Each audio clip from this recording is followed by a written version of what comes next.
What would you do if they brought the power grid down? And by they, I mean if the government purposefully brought the power grid down. I'm asking that question because the World Economic Forum is predicting that a cyber pandemic, you can look this up, they've been running exercises about it this year, is inevitable. You're probably saying, what is a cyber pandemic? Doesn't make any sense. Well, first and foremost, the reason I'm even paying attention to the World Economic Forum and their exercises is because they notoriously, in 2019, ran an exercise for a coronavirus pandemic that oddly all became true. I mean, without one slight difference, they said that the coronavirus was going to escape from a wet market in South America. Of course, when the coronavirus swept the world in 2020, they said that it escaped from a wet market in China. You can still look that up, by the way. That's not a conspiracy theory. They simulated that coronavirus pandemic. It was the World Economic Forum in collaboration with the Bill and Melinda Gates Foundation, in collaboration with Johns Hopkins University. The website is still up, and they say, the coronavirus pandemic is inevitable, and then boom, it happened the very next year. People say it's a conspiracy theory to believe that they knew that the coronavirus pandemic was going to happen. You don't have to believe it was a conspiracy theory, or you can believe it wasn't a conspiracy theory. The point is that they made the prediction, they called it inevitable, and then it happened. So for me personally, that signals to me that I should probably pay attention the next time the World Economic Forum makes a prediction and calls it inevitable. And lo and behold, they are predicting that a cyber pandemic is going to happen and that it is once again inevitable. So if you look into the exercise that they have run this year, I believe they ran it in July.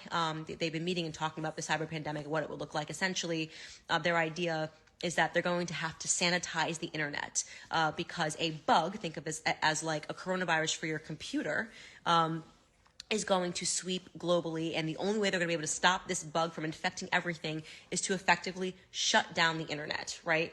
And they were talking about bringing down the power grid in an effort to do this. So imagine the government bringing down the power grid, and you would not have access to anything that required an electrical charge. If this sounds crazy, dystopian, and like a nightmare to you, first and foremost, this happens in other countries, right? Obviously, in Cuba, when the government needs to stop people from communicating, they just bring down the power grid, right? When the uprisings were happening in Cuba, I believe that was earlier this year. Coronavirus time feels like, I don't know if it was the end of last year or early this year, they just brought down the entire electrical grid. But of course, Western nations would never do something like that. If they do it, it's because they need to do it, not because they're becoming evil communist dictators, but because they would need to do it for our benefit.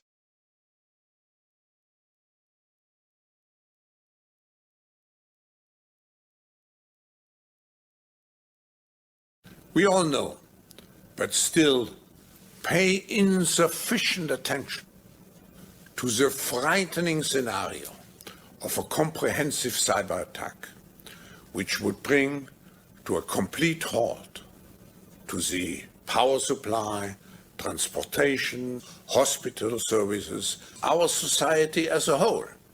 The COVID-19 crisis would be seen in this respect as a small disturbance in comparison to a major cyber attack. To use the COVID-19 crisis as a timely opportunity to reflect on the lessons the cybersecurity community can draw and improve our preparedness for a potential cyber pandemic.